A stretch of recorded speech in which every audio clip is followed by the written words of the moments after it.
Nurse Nightingale. The nickname echoed through Sacred Heart's corridors like a curse, whispered by orderlies who smirked when Katie Morrison passed. They meant it as mockery, a reference to Florence Nightingale, delivered with the kind of contempt that made her invisible. What they didn't know was that Katie heard it the same way she'd heard radio call signs in Marja, as camouflage. The quieter people thought you were, the more they underestimated your hands.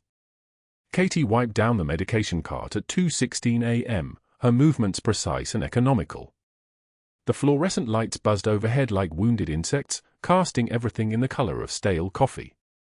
Sacred Heart's night shift was a skeleton crew, 3 nurses for 43 beds, 2 residents half asleep in the call room, and the kind of silence that only existed between midnight and dawn.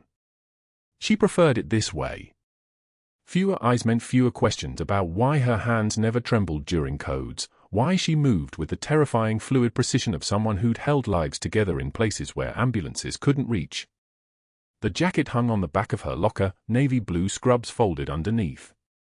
Inside the lining, pressed against her ribs, was the faded unit patch, so worn the embroidery had nearly rubbed away to ghost threads. Dark Horse Battalion, 5th Marines. She touched it sometimes without thinking, the way other people touched wedding rings. The patch had been sewn there by her late husband before his final deployment. Now it was the only proof that Major Katie Morrison had ever existed. The rest was buried deeper than memory. She adjusted her name badge, K.A. Morrison, RN, and moved toward room 314. The hallway lights cast long shadows on the tile, and her shoes made no sound despite the hard soles. That was discipline. That was training. That was 23 years of knowing that the smallest sound could give you away. Captain James Jensen sat in the vinyl chair beside his son's bed, his Navy uniform still pressed despite 3 days without sleep. The man's jaw was set like granite, his hands folded so tightly the knuckles had gone white. He'd arrived at Sacred Heart 72 hours ago, helicopter transport from FOB Shankin Loga province, the moment the base commander told him about the car accident.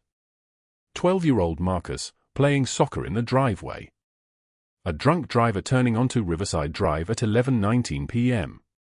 Complete spinal cord transection at T4. Quadriplegia. Permanent. That's what the chart said. 12 different doctors had reviewed the imaging, the neurological exams, the spinal tap results.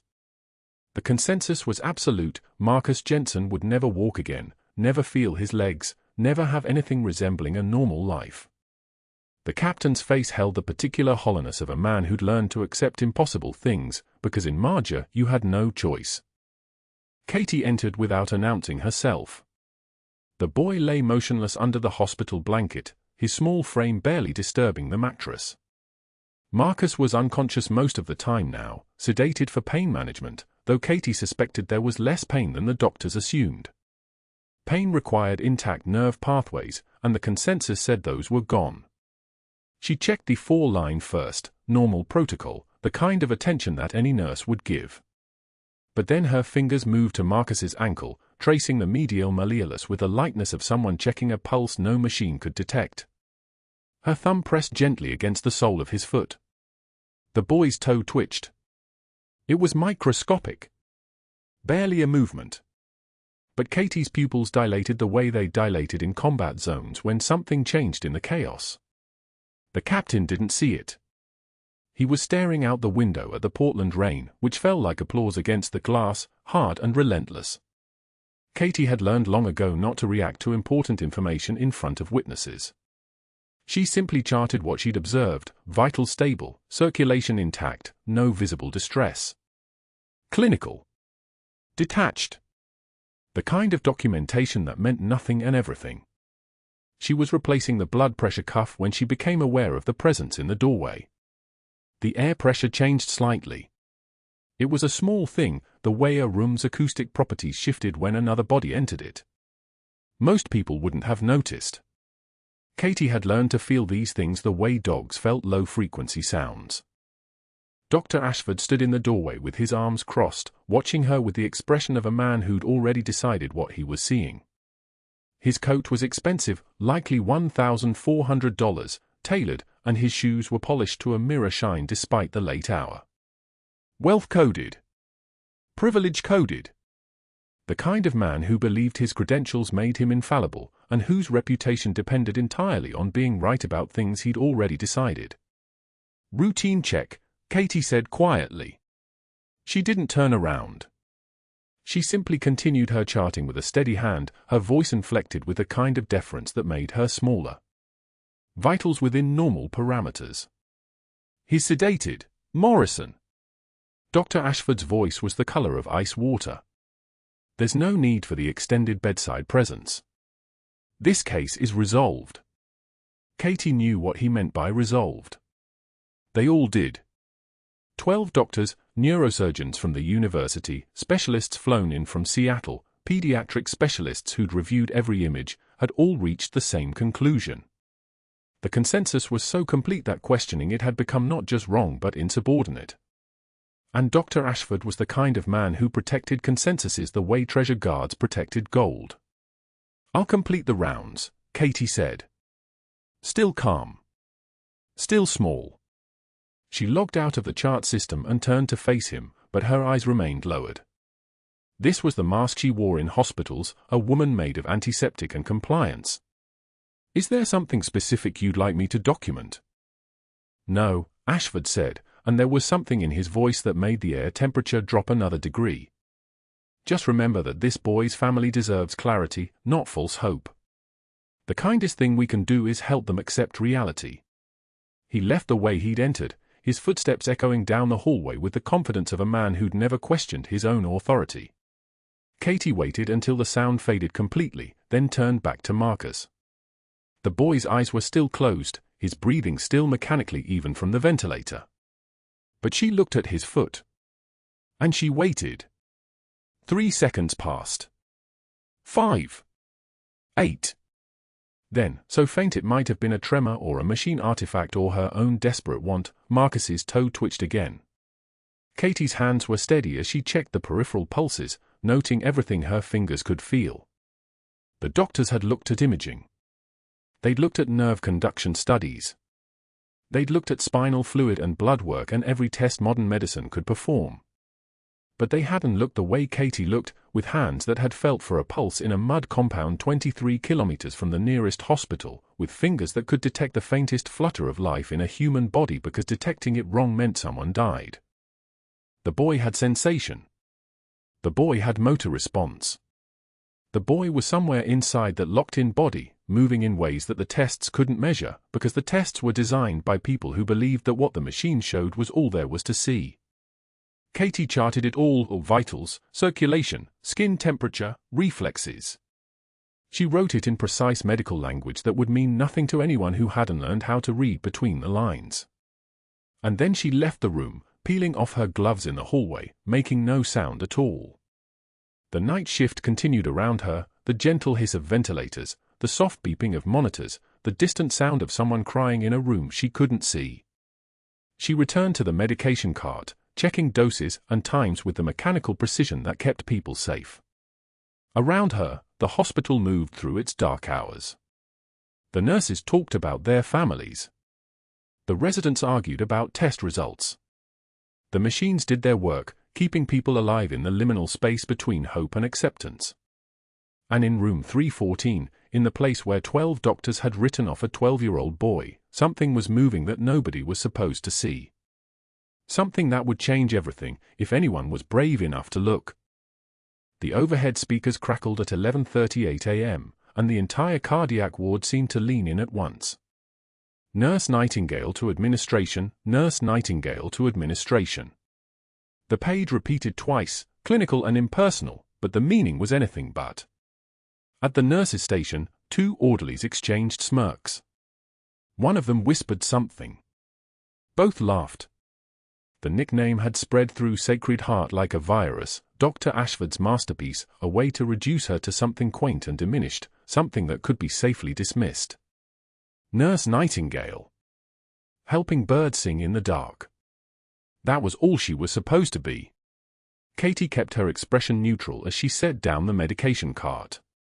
She didn't look at the smirking orderlies. She didn't acknowledge the whispers trailing behind her like smoke as she moved down the corridor toward the stairwell. Control was everything. Control was survival.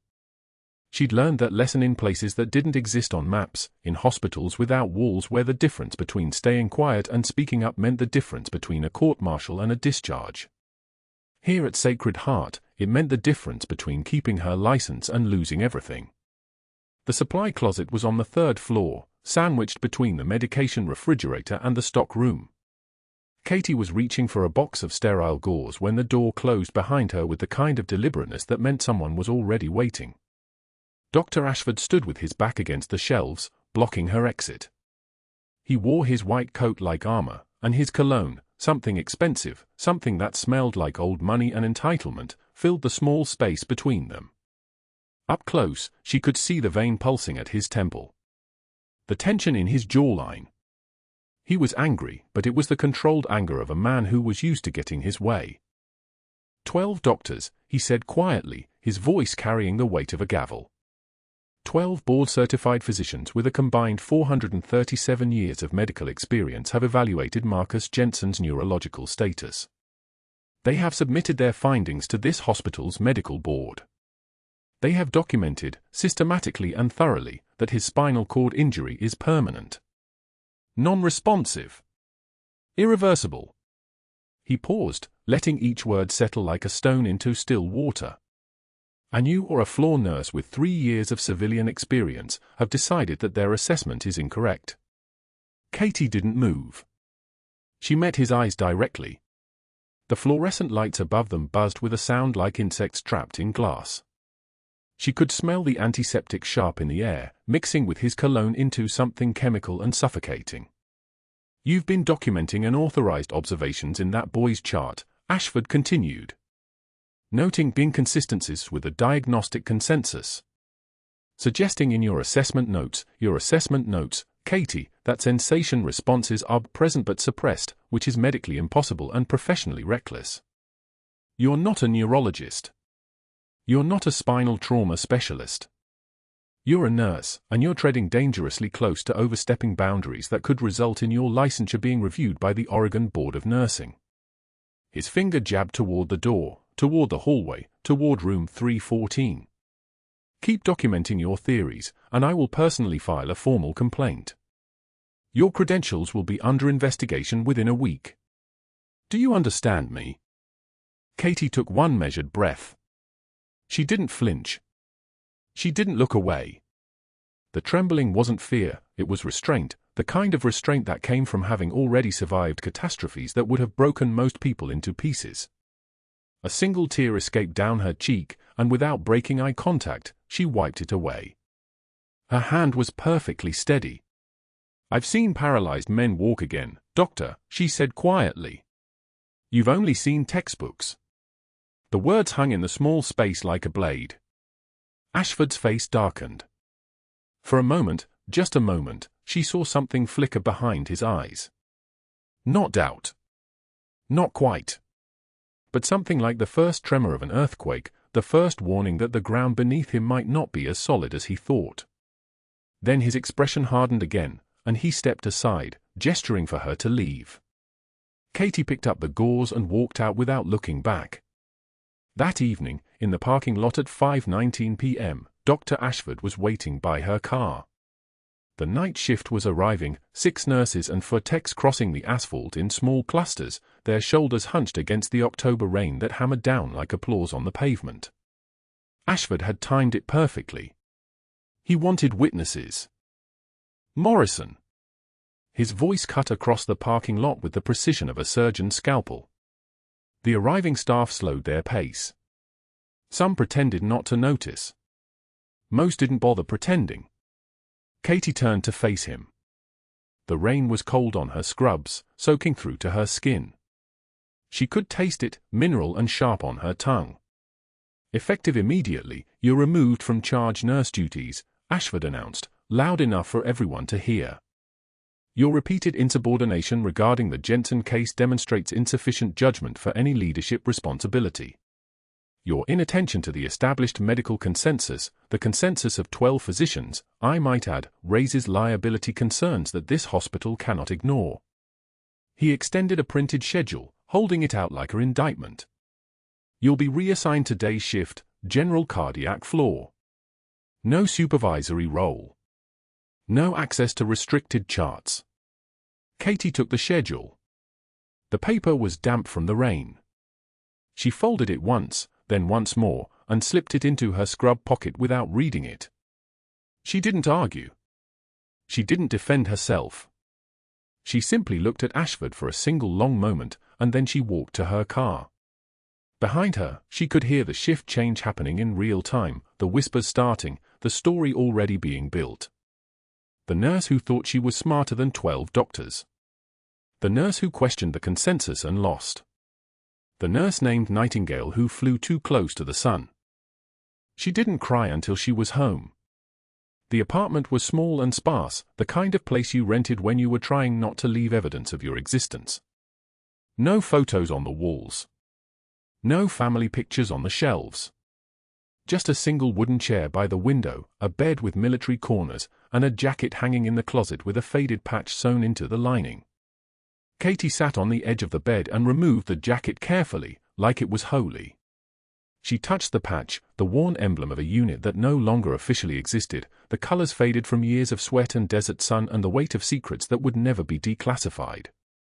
She'd worn this unit patch on her uniform once. She'd earned the right to wear it. And then she'd made a choice, and everything had changed. For 3 weeks after the demotion, Katie worked doubles on the cardiac floor while watching room 314 like a hawk watching a field. The duty roster had been reorganized so that her shifts rarely aligned with Marcus Jensen's primary care windows, but she found moments. Brief check-ins for vitals. Quick assessments of his oxygen saturation. 30 seconds here, 45 seconds there, long enough to perform subtle nerve stimulation techniques, the kind of protocols that belonged in a military forward operating base, not in a pediatric patient's room at a civilian hospital. She worked with the efficiency of someone who had done this before in places where efficiency meant lives saved or bodies recovered. Her hands moved on their own. Muscle memory took over. Captain Jensen watched her with increasing unease. She could feel his eyes tracking her movements, something familiar nagging at him like a name on the tip of his tongue. He never said anything. He never asked questions. But the way his jaw tightened each time she entered the room told her that some part of him, the part that had served in Marja, the part that had learned to read a person's capabilities in 3 seconds flat, was beginning to recognize what she was. Who she was. But recognition was still 3 weeks away. What Katie didn't know yet was that Dr. Ashford's strategic counteroffensive was already in motion. He'd reassigned her mentor nurse, a woman named Sarah Chen who'd spent 6 months teaching Katie the civilian hospital protocols, to a facility in Eugene, 56 miles away. He'd altered the master duty roster in ways that were technically legal but undeniably vindictive, creating gaps where Katie's shifts would never align with the pediatric neuro floor. He'd flagged her computer access, restricting her to essential patient records only, which meant that when she tried to research spinal cord injury recovery protocols, looking for validation, for evidence, for anything that might prove the 12 doctors wrong, the system locked her out with a red banner, access denied. Contact your department supervisor. And quietly, behind closed doors, he'd called his college roommate at the hospital board. The first Katie learned about the computer restriction was when she tried to pull up a research article on neuroplasticity in pediatric patients. The screen went red. Access denied. She sat in the hospital's clinical office at 11:34 p.m., staring at that red screen like it was a door slamming in her face. She found Dr. Chen in the residence lounge 30 minutes later, a sympathetic resident who'd been willing to print studies for her, to be a quiet ally in what increasingly felt like a war waged against her professional competence. "I can't anymore," Chen said apologetically, his voice barely above a whisper. Their conversation was conducted in the stairwell, away from the main corridor, both of them aware of what anonymity meant in a hospital where walls had ears and everyone reported to someone. Ashford asked department heads to monitor who helps you. Who prints documents for you? He said it's a scope of practice issue. I can't risk my residency, Katie. I'm sorry. Katie nodded. She didn't ask him to take the risk. She'd known too many people who'd been destroyed by standing next to the wrong person at the wrong time. She didn't want to add another name to that list. That night, she sat in her car outside Sacred Heart's main entrance, watching the lit windows of the building like they were burning. Room 314 was dark. Somewhere in that darkness, Marcus Jensen was sleeping. Somewhere in that darkness, 12 doctors had already decided his fate. And she, the major with 2 Purple Hearts and a Silver Star, the woman who'd trained soldiers and medevaced the dying and held the line in places where the line was just dirt and determination, was watching it all slip away. She reached under her jacket and found the patch. She pressed it between her palms like it was a prayer. The nights blurred together now, double shifts that started at 7 in the evening and didn't end until the sun came up again, dragging her body across 3 hospital floors in a pattern Ashford had designed specifically to exhaust her. Katie worked cardiac on the 2nd floor, but her real work happened in stolen moments during authorized check-ins on Marcus's floor, moments so brief and so carefully documented that even the surveillance cameras couldn't prove she was doing anything except basic patient comfort. She would adjust his pillows, check his full line, her gloved hands moving with practiced gentleness across his thin arms. That's when she felt it, the twitch. Infinitesimal. Maybe a millimeter of muscle response in his left quadriceps when she applied pressure to his kneecap. A response the 12 doctors had declared neurologically impossible. She documented everything in a nurse's journal she kept at home, coded entries that no one would understand. Day 47, left quad response at 2.3 millimeters. Day 52, right hip flexor twitching pattern consistent with returning neural pathway activity.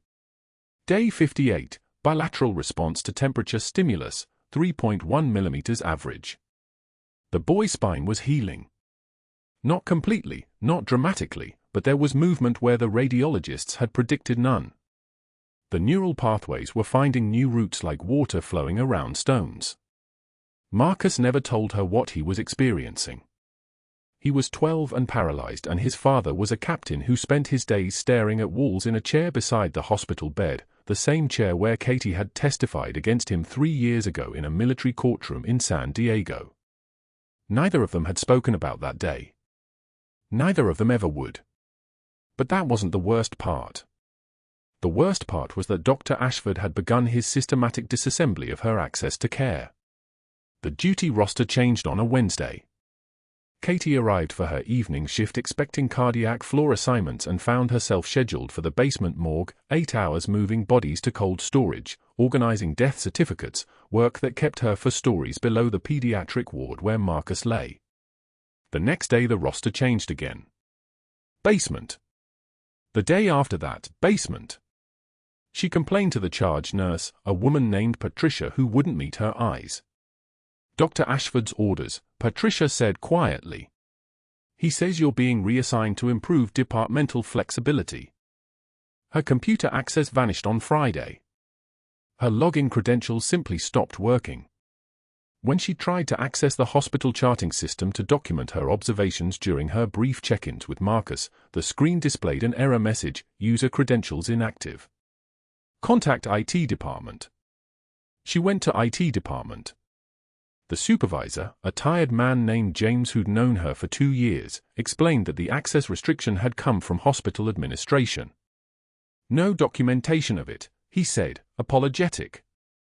It's above my pay grade, Katie. I can't even see the authorization order. But she could see the pattern. Basement shifts meant no contact with Marcus. No computer access meant no way to document the neural responses she was observing. The duty roster cycles meant different staff on every shift, staff who didn't know her, staff who wouldn't notice if she slipped into room 314 for extra time. Ashford wasn't yelling anymore. He wasn't publicly humiliating her anymore. He was strategically dismantling her piece by piece, moves on a board she'd only now realized they were playing. She should have recognized it. Major Katie Morrison, that title existed in a filing cabinet somewhere at the Pentagon, her name cross-referenced with classified operations that she'd worked hard to bury. She should have recognized military-grade tactical planning when it was aimed at her. But the night shifts had hollowed her out, and Ashford's moves were so precisely calibrated to look like bureaucratic routine that she almost believed it herself. The call came on Sunday evening. Katie was at home, sitting on the edge of her bed with her journal open, documenting another sensory response Marcus had shown during her authorized afternoon check-in, left shoulder response at 4.1 mm, consistent with improving neural pathway recovery, when her phone rang. It was Patricia, the charge nurse, her voice tight with something between sympathy and fear. "You need to know," Patricia said quietly. "Before it becomes official. Dr. Ashford called someone at the hospital board this morning. His college roommate sits on the personnel committee. They are fast-tracking a termination process. He's filing a complaint for practicing beyond your scope of practice. He says you've been performing neurological assessment protocols without physician authorization, that you've been manipulating a patient's treatment plan without consent." Katie didn't speak.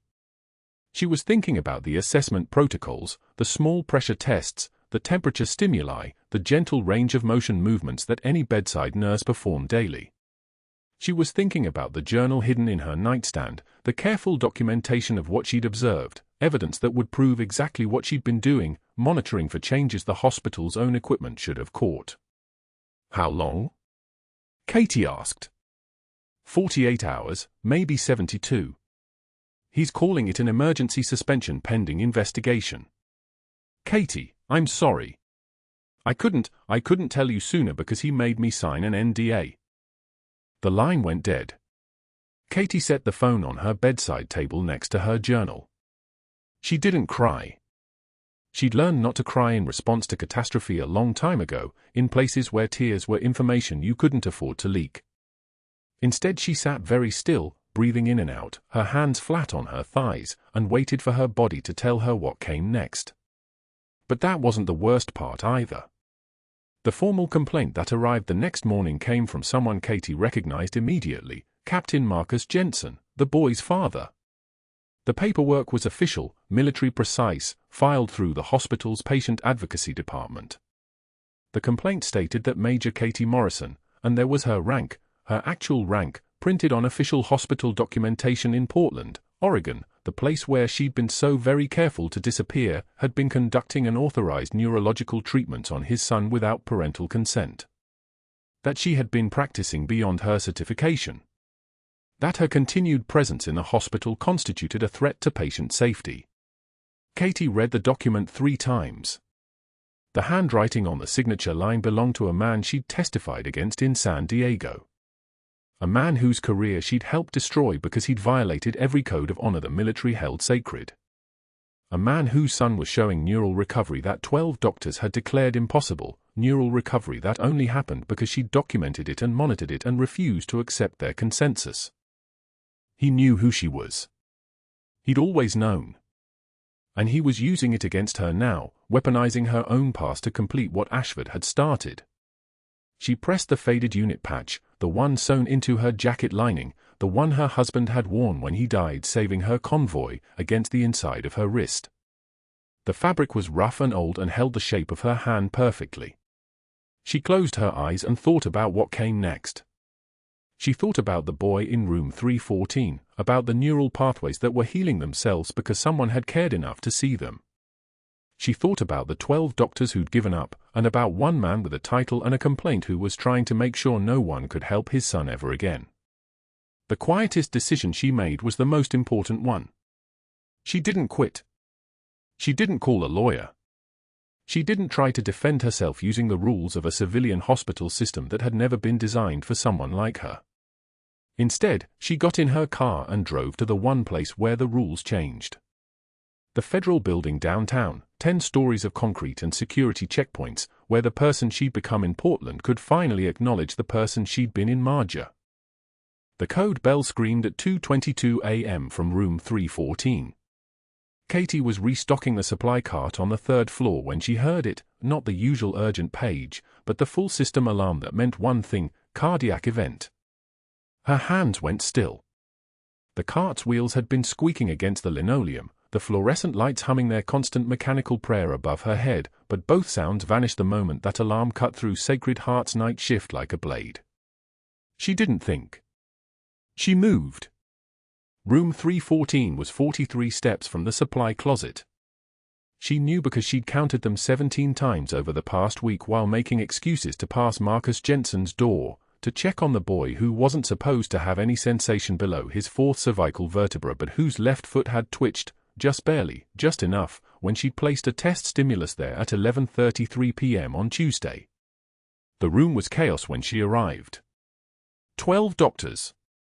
Katie had counted them, because she'd been watching the rotation patterns, the way they orbited Marcus like planets around a dead star, each one citing the same conclusion, the same wall of medical consensus that said the boy's spinal cord was irreversibly severed. Irreversible. Final. Done. Now those 12 doctors stood frozen. The ventilator wheezed its mechanical rhythm. The monitor, the one she'd been secretly reading, flatlined into a single, terrifying line. Marcus's oxygen saturation had plummeted from 94 to 68 in what felt like 3 seconds. His blood pressure was ghosting, 52/28 and dropping. Captain Jensen stood at the bedside, his jaw clenched so tight it looked carved from stone, and Katie understood in that moment that she was watching a father watch his son die. "We're losing him," someone said. "Push one of Epi," someone else answered. "Second line is kinked." The orders came and came and came, but nobody moved with purpose. Nobody moved like they actually believed it would matter. This was procedural. This was going through motions in front of a dying child. Katie's hands moved before her mind caught up with the decision. She was at the bedside, her fingers finding the landmarks, the second intercostal space, the midclavicular line, with the same certainty that a pianist finds middle C in the dark. Muscle memory wasn't the right phrase. Muscle memory came from repetition. This came from something deeper, something carved into her bones during 18 months in Marja, during nights when the operating tent was lit by headlamps and the sounds of small arms fire echoed across the valley. "What are you doing?" Dr. Ashford's voice, sharp as fractured glass. Katie didn't answer. She didn't have time for answers.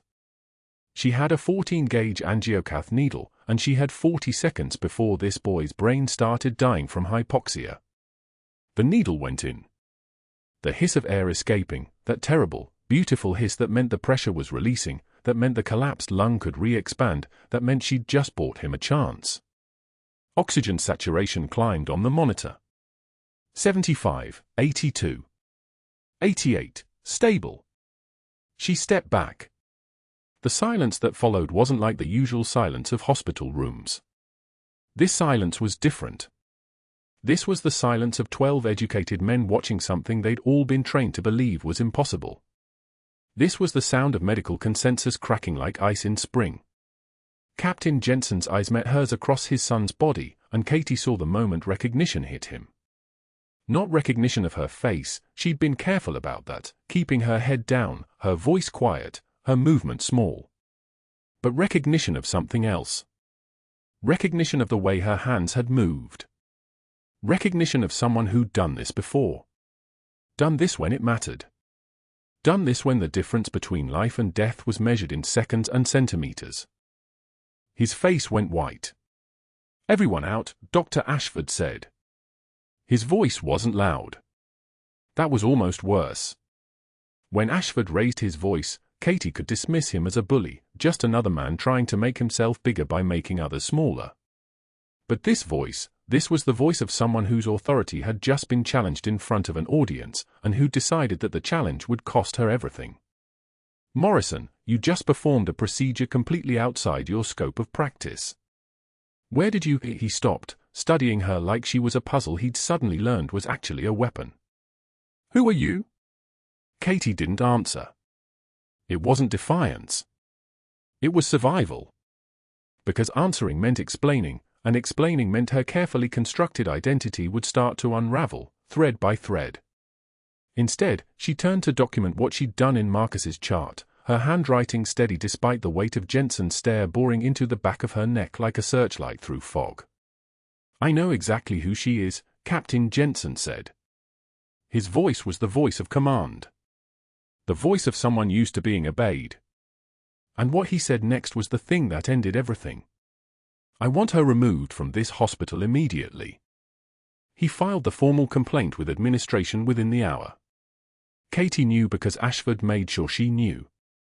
He found her in the break room at 4:15 a.m., his face flushed with the kind of rage that comes from having power and knowing exactly how to wield it.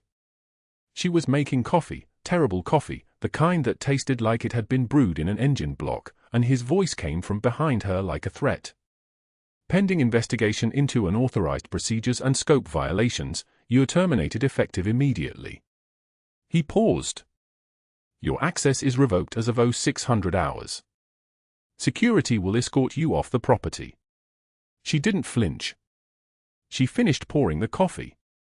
The mug was white ceramic, chipped on the rim, and she stared into it like it contained answers to questions nobody had asked yet. Then she set it down on the counter, untouched, and turned to face him. Understood, she said quietly. Just one word that wasn't understood, just the fact that she'd chosen not to fight, not to argue, not to demand to speak to his supervisor, seemed to infuriate him more than any confrontation could have. His jaw tightened. His hands balled into fists. For a moment, Katie thought he might actually strike her, which would have been the most honest thing he'd done in days. Instead, he turned and walked away. The escort came at 3 p.m., which gave her 10 hours to shower, change out of her scrubs, and arrange her final moments at Sacred Heart with the precision of a tactical withdrawal. She surrendered her badge at the main desk, the badge that said Katie Morrison, RN, and had never mentioned that she'd spent 12 years in Navy dress blues or that she'd earned the kind of medals that required congressional nominations. Her jacket with the patch was folded over her arm. The patch was small, barely 3 inches, embroidered with a red cross and a call sign from a life that was supposed to be over. Supposed to have ended when she'd taken her medical discharge and sworn to herself that she'd finished with military service, with combat, with the part of herself that could make impossible decisions in impossible moments. She'd been wrong about all of that. Security escorted her through the main lobby. Staff watched from behind the nursing station. Someone's phone was recording. Ashford personally supervised the removal, standing near the information desk with his arms crossed, his expression arranged into something that approximated satisfaction. It wasn't satisfaction, though Katie could read the difference. This was hunger. This was a man who'd eliminated a threat to his authority and was already tasting the reward that would come from it. You're banned from hospital grounds pending investigation, he announced loud enough for the atrium to hear. His voice echoed off the marble tiles. This hospital will cooperate fully with any regulatory inquiries into your conduct. Katie walked out into the September sunshine without responding. The parking lot smelled like hot asphalt and diesel exhaust from the delivery trucks waiting at the loading dock. Her car, a 2014 Honda Civic that was as unremarkable as everything else about her Portland life, was parked in the staff section. She got in. She drove home. She changed out of her clothes and into running gear and put 10 miles on the pavement without stopping or looking back. That evening, she drove to Mount Calvary Cemetery.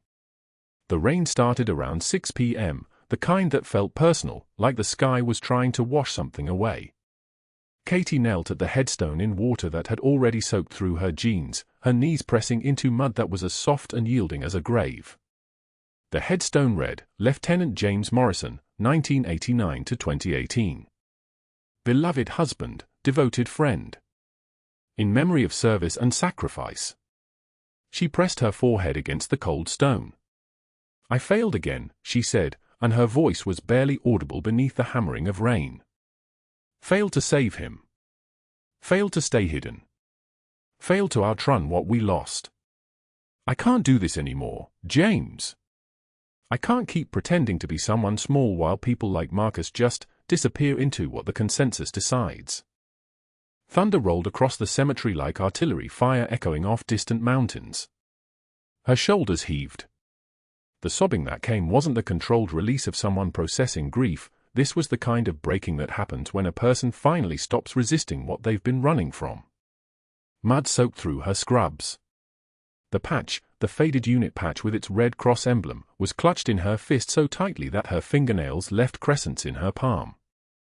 "I can't keep doing this," she whispered to the stone. But what she meant was, "I can't keep doing this alone." The rain fell harder, drumming against her shoulders, streaming down her face so that it was impossible to tell where the rain ended and the tears began. Lightning split the sky. In that moment of illumination, Katie Morrison looked like what she actually was, not a nurse, not a small quiet woman trying to disappear into hospital corridors, but a soldier who'd come to the end of everything she knew how to endure. 3 days later, Sacred Heart Administration received a federal security alert that changed everything. The security alert came through at 6:44 a.m. on a Tuesday. Katie was washing her hands in her apartment's single bathroom when her phone buzzed, not her personal line, but the one she'd buried in a kitchen drawer for years ago, the one that only rang when the Pentagon called. Federal verification required. Active classified clearance. Sacred Heart Hospital, Portland, Oregon. The message had no signature, no explanation, just coordinates and a timestamp. 2 hours. She dressed in civilian clothes, jeans, a grey sweater, nothing that announced itself. The unit patch was already sewn into her old hospital jacket, the one she'd thought she'd never wear again, her husband's patch pressed against her ribs like a heartbeat. When the black SUVs pulled up to her building at 8:52 a.m., Katie was already waiting on the curb, her hand steady, her breathing even. The agents didn't introduce themselves. They didn't need to.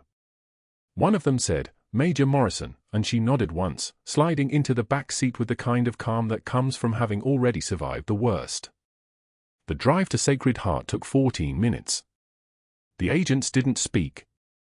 Katie watched Portland pass through the window, rain hammering the streets, traffic lights blurring into watercolor smears, the city waking up to a Tuesday that had no idea what was about to unfold. When the SUVs pulled up to the hospital's main entrance at 9:08 a.m., a crowd was already forming. Someone had leaked the federal arrival. Nurses stood in clusters, faces turning toward the vehicles like flowers tracking sun. Security personnel scattered. Katie walked through those doors flanked by 2 federal agents in dark suits, her badge clipped to her sweater for the first time in 3 years.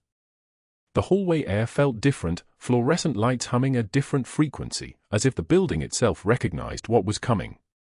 When they reached room 314, Captain Jensen was asleep in the bedside chair, his head tilted against the wall. Marcus was awake, tracking movement with his eyes. The boy's chest rose and fell. His fingers twitched against the bedsheet. "Major Morrison," Marcus whispered, his voice thin as paper. Katie stopped walking. The agents paused beside her, their presence like ballast holding her steady. That was when she saw it, not imagination, not hope, but actual movement. The boy's toes curled against the mattress. Microscopic. Impossible. Exactly what 12 doctors had said would never happen. "That's right," Katie said quietly, and her voice carried the weight of rank, of command, of everything she'd buried beneath scrubs and humility. "I'm here now." The medical board assembled within the hour. 37 people crowded into the hospital's administrative conference room, the head of nursing, department chiefs, attorneys, the hospital's chief medical officer, and 3 representatives from the state medical licensing board. Katie stood at the far end of the table, the agents positioned near the door, and the head of nursing opened a folder with trembling hands. Her name was Patricia Chen, and she'd been at Sacred Heart for 22 years, long enough to understand what redacted documents meant, what federal presence signified. "This is..." Patricia's voice cracked. She cleared her throat, trying again. "This is Major Katie Morrison's service file. 3 tours of duty. 12 years of active service." She looked up, her eyes wet. She commanded the 47th Combat Medical Unit in Helmand Province, Kandahar, and Marja. Her unit had a 94.7% save rate in active combat zones. "That's..." Patricia paused, her hands shaking as she turned the page. "That's documented in 73 after-action reports." The room went absolutely still. Silence so thick you could operate in it. Bronze Star, Patricia continued, her voice breaking. Silver Star. She swallowed hard, flipped another page. 2 Purple Hearts. And a Navy Commendation Medal. She looked at Katie, and her eyes held something between awe and betrayal. Why didn't we know? How did we not know? That was when the SEAL team leader walked through the door. Commander David Santos looked like he'd come straight from deployment, beard dark and precise, uniform creased with the kind of precision that came from living in the dirt. He was built like a stone wall shaped into human form, and his presence made the air pressure change. He walked directly to Katie, rendered a sharp salute, and said, "Major Morrison. Charlie Platoon requests permission to speak." "Permission granted," Katie said, and those 4 words carried the weight of restoration. Santos turned to face the assembled board. "Every person in this room needs to understand what you just fired. Major Morrison led my team through active combat operations in Marja, 2012. We took 37% casualty rates in that deployment. You know how many of my people came home in body bags? 3. Out of our element. Everyone else came home breathing. That was Major Morrison." He pointed directly at the shocked faces. "She performed a field thoracotomy using a combat knife to save Sergeant James Mitchell when an IED shredded his left side. The man still alive. Still works for the VA."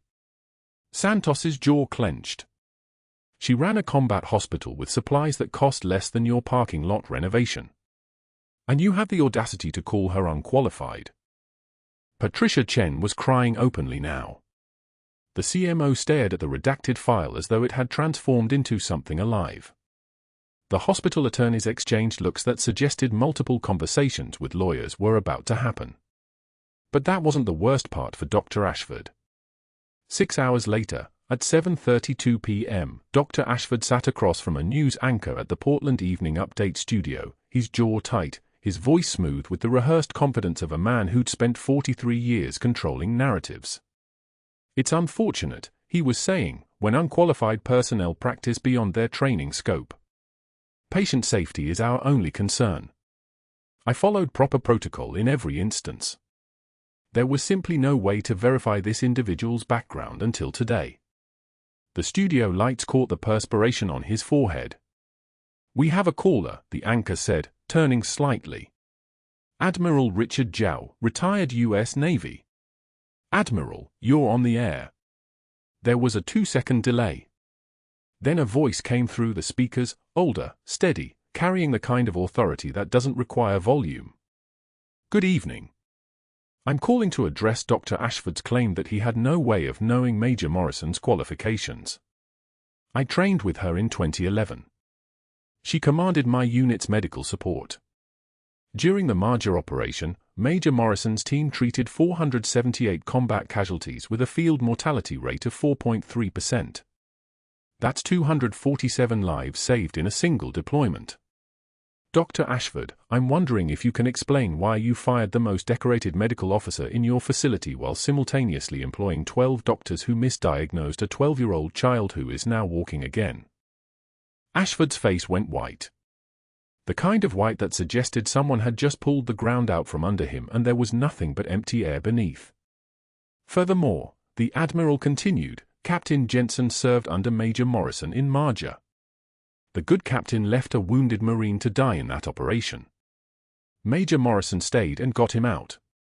So I would suggest, Dr. Ashford, that the next time you question someone's qualifications, you understand whose credentials you're questioning, and whose career you just destroyed in the process." The line went dead. The anchor stared directly at the camera. Ashford's hand moved to his throat.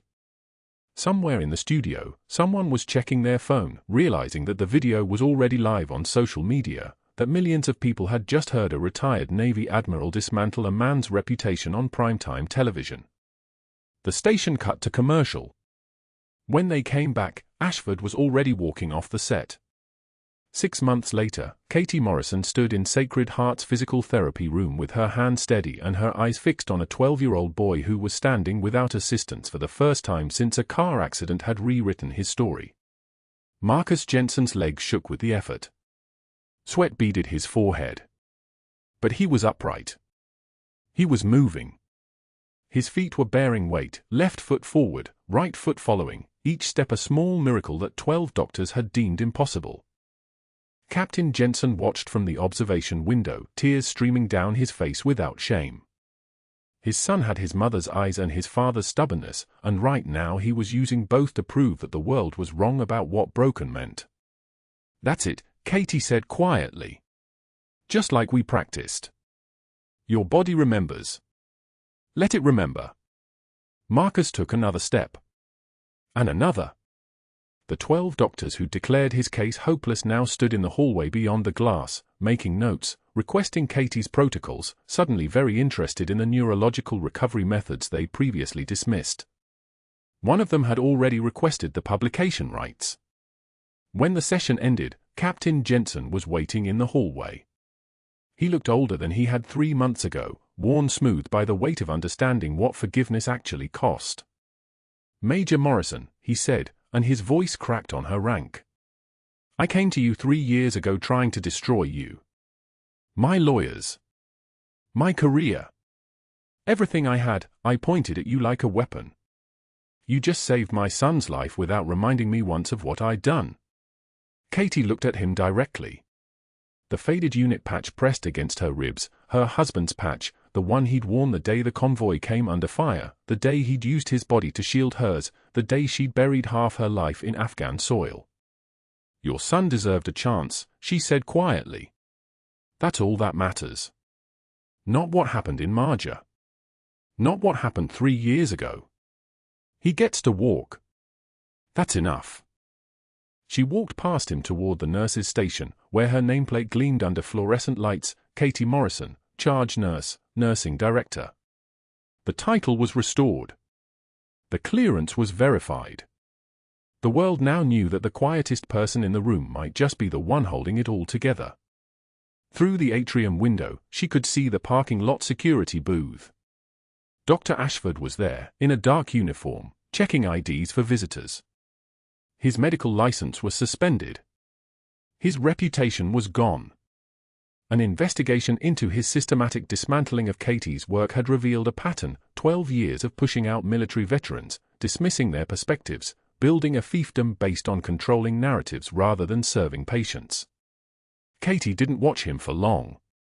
She returned to room 314, where Marcus was practicing toe wiggles, his laughter filling the space where silence once lived, where impossible had become ordinary, where a boy who should have stayed broken was learning to walk again because someone refused to accept the consensus of 12 doctors who'd never learned the most important thing about recovery: sometimes it looks like nothing until suddenly it looks like everything. The head of nursing found her an hour later, restocking the supply cart with practiced efficiency. Patricia Chen stood beside her in the hallway, watching Katie work with the kind of attention that came from finally seeing what had been there all along. The quietest person in the room, Patricia said softly, might be holding it all together. Katie allowed herself the smallest smile, her hand resting over the unit patch inside her jacket lining, her husband's patch still warm against her heart. Finally home. Not erased. Not hiding. Just present, just working, just doing what she'd always done, saving lives in the places where everyone else had given up. The night shift began in 30 minutes. Outside, Portland rain hammered the windows like applause. Katie Morrison put on her badge and walked toward the wards, her footsteps echoing against tile the way they always had, except now everyone knew exactly who was walking. If you've ever been underestimated by someone who didn't know your true value, or if you've ever given a second chance to someone who destroyed your first one, like this video and subscribe. Then comment below, what would you have done in Katie's position? Would you have saved him, or walked away?